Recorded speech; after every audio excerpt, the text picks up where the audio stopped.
होते जाएंगे।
चाहे अच्छा हो या बुरा।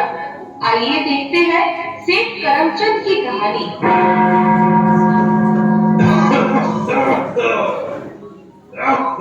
यह है सेठ करमचंद, एक बहुत बड़े व्यापारी हैं। इनका खुद का कारखाना भी है। शेयर मार्केट में भी सट्टा करते हैं। जितना इनका कारोबार बड़ा है उतना ही इनका परिवार भी बड़ा है, लेकिन बेचारे अब बीमार पड़े। पिताजी दवाई दी क्या? अरे आपका बुखार 104 हो गया है, डॉक्टर को बुलाओ। नहीं 105 आएगा तब भेज देना। पिताजी, मैं शहर की बात नहीं कर रहा हूँ, आपके टेम्परेचर की बात कर रहा हूँ। पिताजी, आंखें खोलो। दीपक, अरे भगवान, ये क्या हो गया? पिताजी, आंखें खोलो। दीदी, मम्मी, जल्दी आओ। अरे क्या हुआ? क्या हुआ? पिताजी!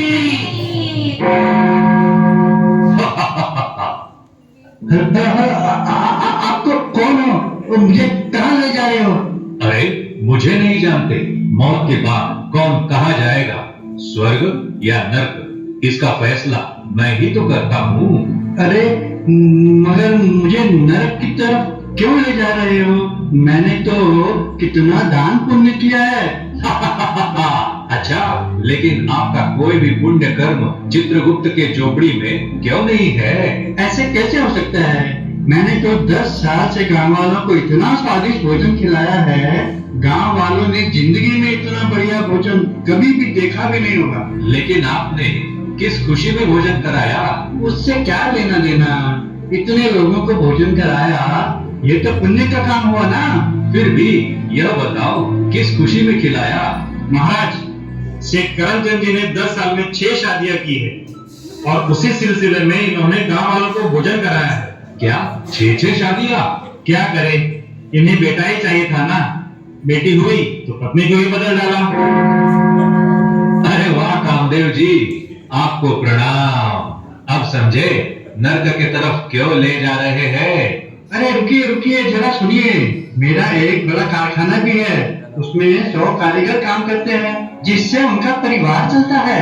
यह तो बड़ा ही पुण्य का काम है, लेकिन आप जानना चाहते हो आपके बारे में आपके कारीगर क्या कहते हैं? लो सुन लो। अरे ओ राम, क्या हुआ, इतने दुखी क्यों? नौकरियां तो सलामत है ना? अरे क्या बताइए, नौकरियां तो सलामत है। हमारे सेठ जी तो दिन भर चिल्लाते रहते हैं, गालियां भी देते हैं। कितना भी बढ़िया काम करो तो भी गाली भी खाना पड़ता है। हमारी मजबूरी है ना, एक तो पगार भी कम है और ऊपर से सेठ जी की गाली फ्री में। 3 साल से गांव में सूखा पड़ा है ना, खेती भी तो नहीं कर सकते। मजबूरन बीवी बच्चों को संभालने के लिए नौकरियां करनी पड़ रही है। सुना सेठ क्रोध महाधीश, आपके पुण्य की कहानी? ठीक है, इस बात को छोड़ो। मैंने गांव में जो गौशाला बनाई है उसका क्या? ठीक है, यह भी तो पुण्य का काम है, आओ वो भी तो देख लेते हैं। सेठ जी, हमने तो सरकार से 1000 गैया पालने की जमीन मुफ्त में ली थी, लेकिन हमारा पास उसे 500 ही गैया है। कोई बात नहीं, 500 या 1000 सब एक ही है, कोई फर्क नहीं पड़ता। कौन गिनने वाला है? बचा हुआ जमीन पर गोडाउन बनाएंगे और कारखाना का सामान रखवा देंगे। अगर कोई इंस्पेक्टर आया तो उसे चाय पानी देकर भगा देना है। अरे वाह सेठ श्री लोभाधीश, कुछ याद आया? और भी कुछ कहना है? ठीक है, मैंने और भी कितना धर्म का काम किया है। गए साल मैंने स्टूडेंट ऑफ द ईयर के लिए गांव के कॉलेज में एक गोल्ड ट्रॉफी देने का आयोजन किया था। बहुत बढ़िया, तो इस ट्रॉफी की भी गोल्डन कहानी सुनो। प्रिंसिपल महोदया जी कहिए। मैं स्टूडेंट ऑफ द ईयर के लिए कॉलेज में एक गोल्ड ट्रॉफी देना चाहता हूँ और साथ ही अच्छा खासा डोनेशन भी देना चाहता हूँ। सेठ करमचंद जी, आप तो बड़े धार्मिक व्यक्ति हो। लेकिन एक बात है, स्टूडेंट ऑफ द ईयर के लिए मेरे बेटे को ही चुना जाना चाहिए। डोनेशन की चिंता ना करना, जितना कहेंगे हो जाएगा। तो मोहेश्वर जी, अब मजा आया क्या? और भी कुछ आपके पुण्य की कहानियां बाकी है? धर्मराज जी, आप तो मेरे कोई भी पुण्य कर्म में विश्वास नहीं करते हो। मैंने तो गांव वालों के लिए अस्पताल भी खोला है, जहां कितनों का मुफ्त इलाज होता है। जरूर आपने अस्पताल खोला है, लेकिन उसकी भी कहानी जरा याद कर लो। सेठ करमचंद जी, हम गरीबों के लिए अस्पताल बना रहे हैं, आपकी कुछ मदद करें तो अच्छा रहेगा। ठीक है, आप मुझसे इतनी उम्मीद रखते हो? यही कुछ 50 लाख। अच्छा है, मैं 50 लाख तो दे दूंगा, लेकिन अस्पताल मेरे खानदान के नाम पर ही होना चाहिए और ऑपरेशन थिएटर को मेरा ही नाम दिया जाए। ठीक है सेठ जी, आप 70 लाख देंगे तो हम जरूर वही करेंगे जैसा आप कहेंगे। अच्छा अच्छा, मैं 70 लाख दे दूंगा, लेकिन ऑपरेशन थिएटर में चाकू छुरी जो होती है उस पर भी मेरा नाम होना चाहिए। जरूर जरूर, अगर आप चाहो तो जो मरीजों को खून चढ़ेगा वह भी आपका ही खून दे देंगे। अरे वाह, ये तो आपने बहुत अच्छी बात बताई, मुझे तो ये सूझा ही नहीं। यह बात सुनकर मैं तो बहुत खुश हो गया हूँ। अभी तो मैं अस्पताल के लिए 1 करोड़ दूंगा। सुना ओ सेठ अहंकारेश्वर, आपका ये चंदा भी पुण्य की गिनती में नहीं गया, बल्कि और ही बोझ चढ़ गया। अब आप समझे हम आपको नरक में क्यों ले जा रहे हैं। और हाँ, ये लो, जैसा आपको चाहिए हम मरीजों को देने के लिए आपका ही खून निकाल लेते हैं। नहीं, छोड़ो, मुझे छोड़ो।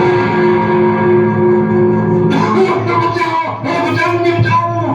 अरे बोल बोल, भागो भागो। घबराओ नहीं, सेठ जिंदा है, सिर्फ बेहोश हुए थे।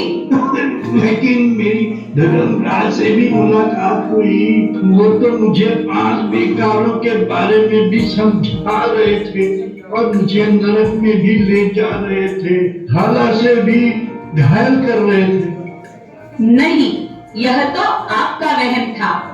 आप भी इस बात को भली भांति जानते हो कि आपने जो पुण्य कर्म किए हैं उसके पीछे कोई न कोई स्वार्थ छिपा हुआ था, इसीलिए आपको धर्मराज का अनुभव हुआ।